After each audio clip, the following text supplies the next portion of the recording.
The sun is creeping toward its highest point in the sky. A group of people walk slowly across a sweltering stretch of open land. No one is injured, and their water containers are not yet empty. But suddenly, the person in the lead decides to change direction, abandoning the shortest route. The entire group heads straight into the shadow of a massive cliff and sits down instead of pressing on. Someone opens a water container, but they don't let everyone drink their fill. The young children are prioritized and placed in the coolest spots, and all heavy loads are taken off their backs. They simply rest, waiting until sunset to start moving again. If the human body truly evolved to be perfectly adapted to the heat, why does the ultimate survival strategy begin with stopping completely? In extreme heat, pushing forward for one more mile doesn't always bring the group closer to safety. Sometimes it just generates extra heat that the body has no possible way to expel. Our bodies constantly take in heat from the sun, the air, the ground, the heat of a fire, and from our own working muscles.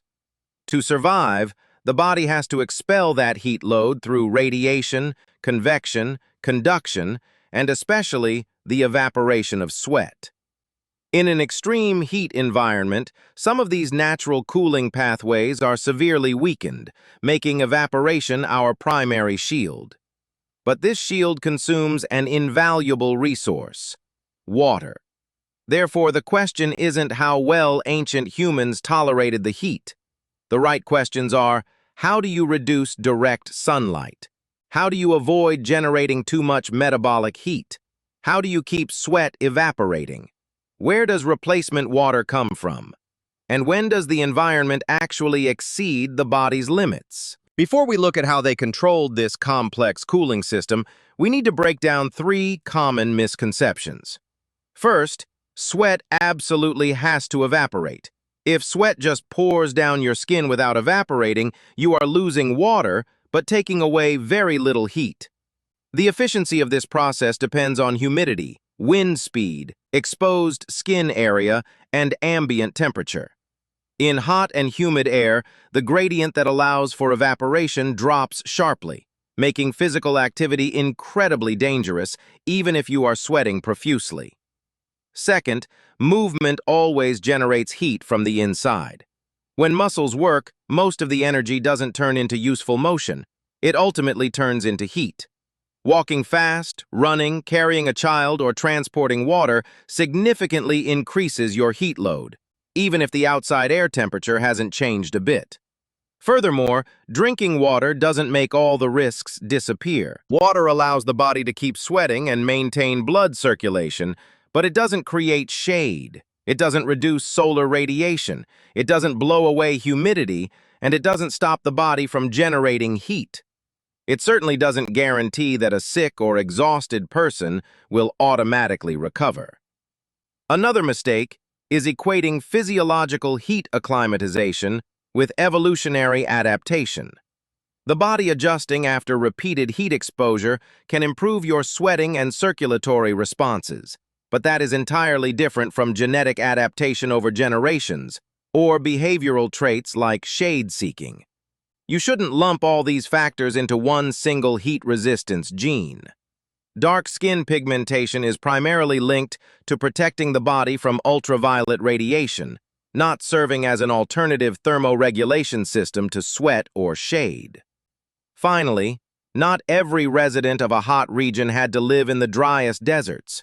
The geological record shows that during the Pleistocene, the interior of Arabia repeatedly saw the appearance of lakes, grasslands, and herds of animals that required massive amounts of water.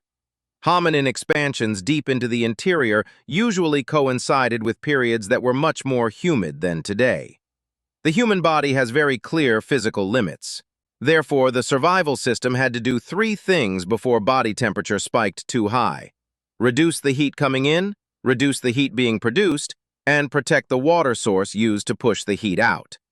Humanity's first line of defense was reducing the area directly exposed to the sun.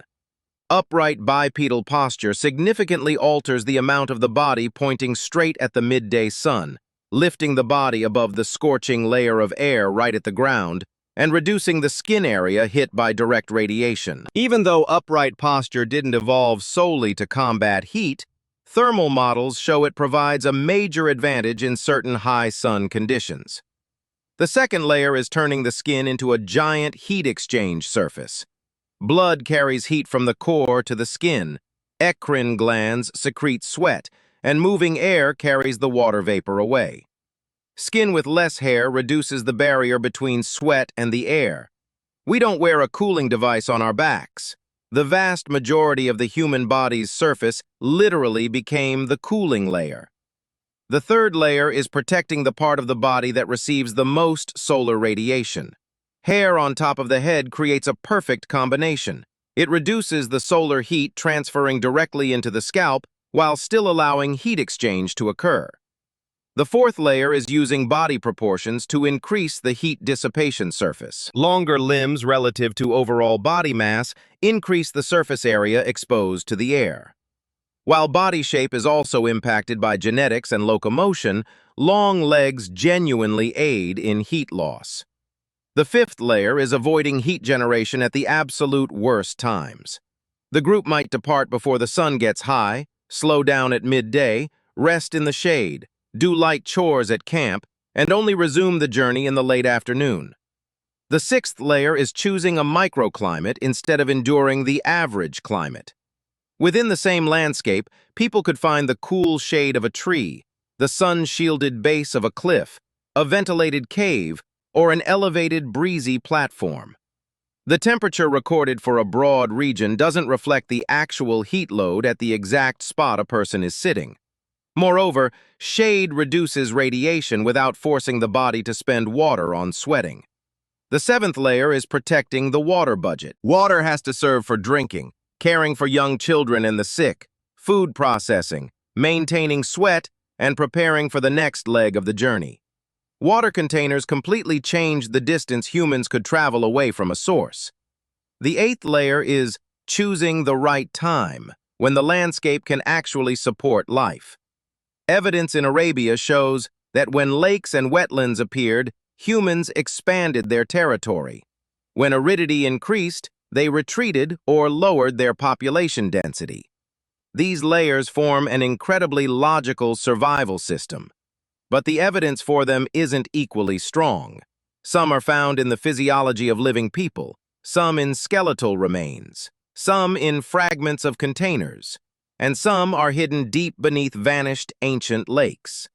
Most mammals rely on a variety of methods to combat heat, from panting to maintaining an insulating coat to being nocturnal. Humans took a different path, relying heavily on eccrine sweat across most of the body. We possess an exceptionally high density of eccrine glands. These glands continuously secrete fluid onto the skin surface where evaporation absorbs heat. The reduction in the size and thickness of body hair made the skin surface far more perfect for this evaporative cooling mechanism. The human body doesn't simply resign itself to the heat. It moves heat to the skin, spreads it over a large area, and uses water to carry it away. Human cooling is powerful because it uses almost the whole body, and costly because the whole body could lose water. Furthermore, even after shedding most of our thick fur, humans retained hair capable of growing long on the top of the head. An experiment using thermal mannequins and wigs showed that hair significantly reduces the level of solar radiation reaching the scalp. Although different hair morphologies yield different efficiencies, this structure helps the body block direct heat from above, while the majority of the body is still free to dissipate heat. Scalp hair can shield a portion of the solar heat load without covering up the body's precious cooling surface. But the body cannot change the temperature of the sun itself. Humans can only change when and where they expose their bodies to it. In studies of the Hadza, San, and Tsimane people, measured light exposure always peaks in the morning and drops sharply around midday. This routine aligns perfectly with behavioral thermoregulation by seeking shade to avoid the fierce afternoon heat. Shade did not cool the air like an air conditioner.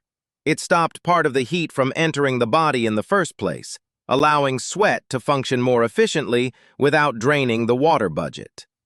Relying on sweat also tied humans to water. At the Diepkloof rock shelter in South Africa, archaeologists discovered many engraved ostrich eggshell fragments dating back roughly 60,000 years.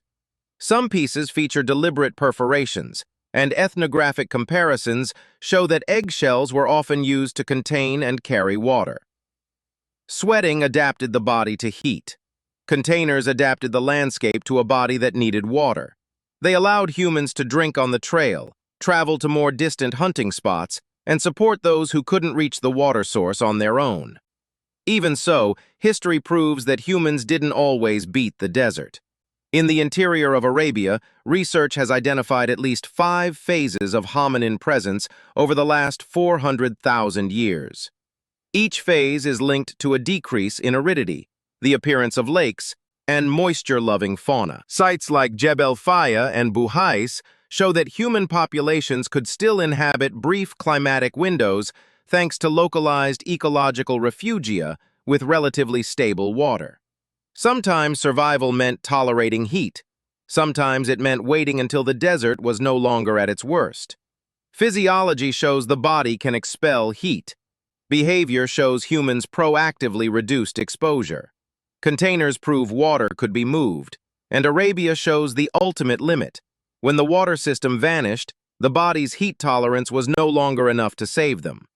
The harsh truth is, the better you perform in the heat, the more water you risk losing. The ability to sweat allows us to keep moving while many other animals are forced to hide. But this advantage can cause rapid dehydration before the group reaches the next water source. People carrying heavy loads will endure higher heat levels. A small error in distance calculation can become extremely severe because humans still feel they can keep walking long after the safety margin has shrunk critically. Thermal models emphasize that the advantage of being active in the heat only exists when the body has enough water to immediately replace what is lost. And ironically, the very act of carrying water generates extra heat. A container solves the water shortage but creates a heavy load on the shoulders, increasing the metabolic cost of moving and generating more heat from the muscles. Technology didn't erase the survival problem. It simply shifted the problem from having no water to deciding how much water to carry without causing the body to overheat. Because of this, shade is sometimes worth more than endurance. Resting is not a meaningless gap between survival activities. Resting is a survival activity. Another factor that can completely reverse the advantage of sweat is humidity. In a hot, dry climate, evaporation is incredibly strong. But in a hot, humid climate, the air is already saturated with water vapor. Sweat cannot evaporate efficiently. Your skin is soaked, but your body core continues to heat up. Desert heat and tropical humid heat present entirely different challenges. Repeated heat exposure can improve sweating and circulatory control, but its effectiveness always hits a ceiling. Therefore, the most important adaptation isn't forcing the body to transform, but mobility. A population doesn't need to evolve to endure every extreme condition if they can move to higher ground, follow the lakes, return to ecological refugia, or leave the interior when aridity spikes. The flexibility to relocate is the strongest shield. This system explains why humans could live in so many hot regions. But it's also easy to over-dramatize this story, as if a few physical traits are enough to prove our ancestors could effortlessly conquer every desert on Earth. Archaeology doesn't preserve fossils of sweat. Skeletal remains can tell us about body proportions, limb length, and locomotor posture, but they cannot count eccrine gland density, hair coverage, sweat rates, or the degree of physiological acclimatization. Conclusions about the cooling mechanisms of ancient hominins still heavily rely on comparative anatomy, genetics, and thermal models. The loss of body hair wasn't triggered by a single cause either. It could be the result of thermoregulation needs, fighting parasites, sexual selection, or a host of other interacting pressures. Thermoregulation is an incredibly well-supported explanation, but its timeline and exact sequence of changes remain a major question mark. We also shouldn't view persistence hunting as representative of everyday life. Even though humans have the endurance to run long distances in the heat, it doesn't prove this was the primary food source, or that all ancient groups regularly exhausted their energy under the midday sun. Similarly, data from the Hadza, San, or Tsimane communities have certain limits. They have their own cultural histories, use modern tools, and have been affected by land changes. They show us how behavioral thermoregulation might work in practice. They are not a direct copy of Pleistocene human behavior. Furthermore, ducking under a rock shelter doesn't mean you will automatically cool down. A shelter could be completely windless, accumulate smoke, catch the glaring afternoon sun, or trap stifling heat. Finding ostrich eggshell containers at Diepkloof also doesn't promise tireless treks across the desert. They don't tell us who carried them, how far, or if they were actually used for migrations. Finally, the connection between humans and wet periods is strong, but archaeological gaps during dry phases could also reflect poor sediment preservation. The evidence shows that the human body dissipates heat extremely effectively, and humans adjusted their behavior, water, and landscape around that limit. But it by no means proves ancient humans were immune to heat illness or successfully inhabited every phase of extreme heat. Modern cooling systems differ in power, but they are not entirely different in their fundamental principles. Reduce incoming heat, move heat out, and keep the water and circulation from ever failing. Modern air conditioners work by moving heat from the inside to the outside, while simultaneously reducing the temperature and humidity of the space. Electric fans increase air movement, aiding convection and helping sweat evaporate faster. Artificial awnings block radiation before it can touch the body. Flexible work schedules help us shift heavy metabolic heat loads away from the time when the environment has its highest thermal load. And insulated water bottles ensure the body's evaporative cooling system always has enough raw material to operate. Modern humans didn't invent new laws of physics. Every advanced technology we have today is essentially just controlling a different part of the exact same heat balance equation our ancestors faced. Modern science consistently emphasizes that the body's capacity to compensate for heat has absolute limits. When temperature, humidity, activity levels, and water shortages all rise simultaneously, the body will collapse. This reminds us never to romanticize a past without technology. So when returning to the group resting under the cliff, what kept them alive was not an invincible body.